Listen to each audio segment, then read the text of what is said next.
성령님, 좋은 아침입니다. 이 시간 성령님을 초청합니다. 오늘도 내 안에 오셔서 하나님을 기쁘시게 해드릴 것을 소원하게 해주세요. 오늘 말씀을 통해 구체적으로 무엇을 해야 할지를 깨닫게 해주세요. 깨달은 것을 삶 속에서 실천할 수 있도록 도와주세요. 아멘. 오늘 우리가 함께 나누실 하나님 말씀은 마태복음 20장 17절에서 34절까지 말씀입니다. 오늘 본문 속에서 일어나고 있는 사건의 장소는 예수님께서 예루살렘으로 올라가는 그런 노상이었습니다. 올라간다라고 하는 그런 표현은 예수님의 일행의 목적지가 예루살렘이었고 그 예루살렘이 지리적으로 높은 위치에 있는 장소였기 때문입니다.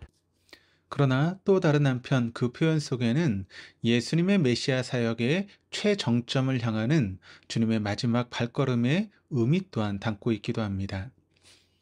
세상에서 올라간다라고 하는 단어처럼 사람들의 마음을 설레게 하는 단어가 그렇게 흔하지 않습니다. 누군가가 올라간다라고 하면 그는 선망의 대상이 되기도 합니다. 그러나 반대로 내려간다라고 하면 얼마나 끔찍한지 모릅니다. 내 자식의 성적이 내려간다면, 직장에서 내 직급이 내려간다면, 사회에서 지위가 낮아진다면 얼마나 끔찍한 일이겠습니까? 그렇기 때문에 사람들은 누구나 올라가기를 희망합니다. 아니, 희망 정도가 아니라 열망하고 갈망합니다.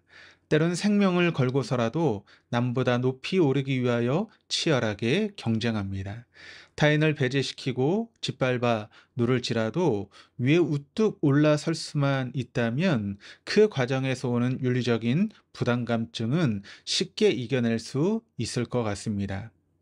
더욱이 높은 곳에 우뚝 서서 옳다고 생각되는 일, 하나님이 원하신다라고 여겨지는 일들을 많이 할 목적이라면 올라가는 것은 더욱 열망할 가치가 있는 것이라 생각하면서 말입니다. 그런데 안타깝게도 우리를 실망시키는 한 가지 사실이 우리 앞에 기다리고 있습니다. 그것은 바로 예수님의 말씀입니다. 왜냐하면 예수님 우리를 향하여 내려가라고 말씀하고 계시기 때문입니다. 올라가려고 하는 인간의 본능의 창으로 바라본 예루살렘으로 가시는 주님의 길은 제자들에게 올라가는 길로 보였습니다. 그 길은 내려가는 길이 아니라 당연히 올라가는 길이었고 또 올라가야만 한다고 생각되는 길이었습니다. 이러한 상반된 차이로 인해 오늘 본문 속에서 치열한 갈등이 서로 교차하고 있습니다. 예루살렘 노정에서 예수님은 제자들을 따로 불러 당신의 길의 참 의미를 말씀하십니다. 그것은 바로 십자가의 고난, 죽음의 길을 걷는 길이며 그 후에야 부활이 있을 것이라고 하는 사실이었습니다. 바로 그때 야고보와 요한의 어머니가 두 아들을 데리고 예수님 앞에 옵니다. 그리고 예루살렘에 올라가면 자신의 두 아들을 각각 주님의 좌우편에 앉게 해달라고 청탁합니다. 그것도 모든 다른 제자들이 빤히 보고 있는 앞에서 그와 같은 이야기를 하고 있습니다. 이 세상의 어머니의 마음은 예나 지금이나 다 같은가 봅니다. 자식을 높은 곳에 우뚝 세우는 것, 그것이 무엇을 의미하는지 결코 인식할 수 없는 연약한 존재로서의 어머니는 동시에 모든 기회와 모든 자원을 동원하여 자식을 높이 세우려는 강하고 강한 모성을 가진 존재이기도 하다는 점입니다. 야고보와 요한의 어머니가 다른 모든 제자들이 다 듣고 있는 가운데에 그것도 주님께서 당신의 고난과 죽음을 이야기하고 있는 데에서도 이렇게 용기 있게 나설 수 있었던 것은 일전에 하신 주님의 말씀 때문입니다. 그것은 마태복음 19장 28절에서 바로 재림 때에 주님을 따르는 제자들이 12보좌에 앉아 이스라엘 12지파를 심판하게 될 것이라고 하는 예수님의 말씀입니다. 야고보 형제와 그 모친은 이번 예수님의 예루살렘 방문이 예수님께서 메시아로서 다윗 왕국의 영광을 회복하고 그리고 왕자에 앉아 영광을 누릴 수 있는 결정적인 계기가 될 것이다라고 예상하였습니다. 이런 기대를 가진 이는 비록 야고보 형제와 그 모친뿐만 아니라 다른 제자들도 그러기는 마찬가지였습니다. 이런 그들에게 예수님은 말씀하십니다. 너희는 너희가 구하는 것이 무엇인지 모르고 있다. 내가 마시려는 잔을 너희가 마실 수 있겠느냐? 그러자 그들이 대답을 합니다. 마실 수 있습니다. 야고보와 요한 그리고 그 어머니의 이 대답은 예언이 되었습니다. 지금의 저들의 바람과는 전혀 다른 모습으로 이후 저들의 삶 속에서 이루어집니다. 야고보는 예수님의 제자 가운데 가장 먼저 순교를 당하게 되고 요한도 밤모섬에 유배되어 말년을 보내야 하는 고난을 당합니다.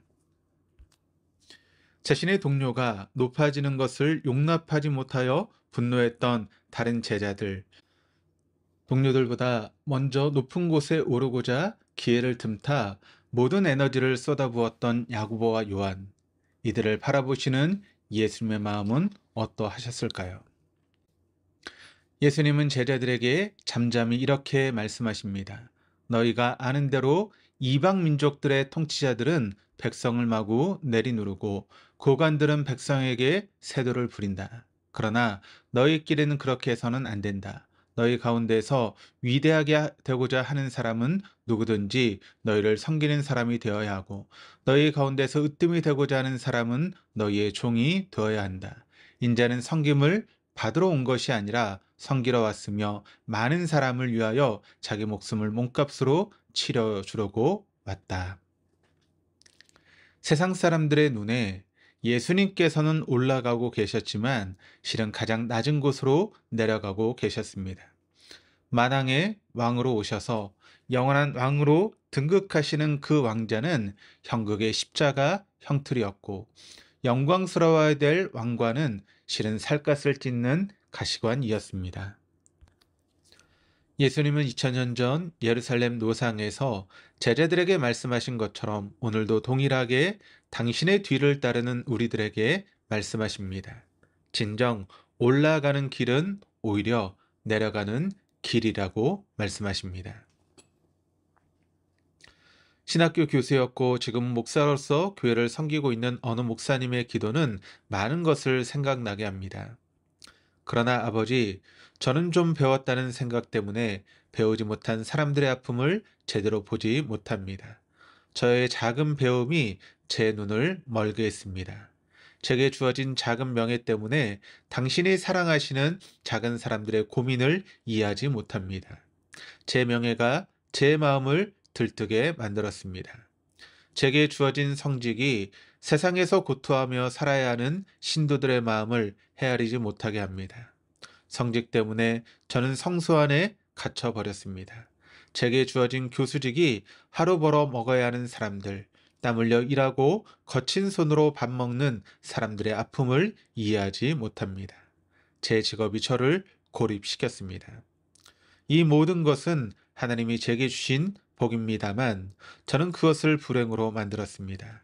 아버지, 이 불행을 다시 행복으로 만들 수 있도록 저를 낮추어 주십시오. 제 눈을 열어주시고 제 마음을 녹여주시고 제 고립을 풀어주셔서 그 길을 제게 가르치시고 그 길을 걷도록 힘을 주옵소서. 기도하시겠습니다. 주님, 올라가고자만 할 때에는 결코 들을 수 없는 이 땅의 이웃들이 내는 소리를 듣는 오늘 하루 우리의 남은 평생이 되게 하옵소서. 그리하여 낮은 곳으로 걸으셨던 그리스도의 걸음을 걷는 인생이게 하옵소서. 감사드리며 예수 그리스도 이름으로 기도드립니다. 아멘.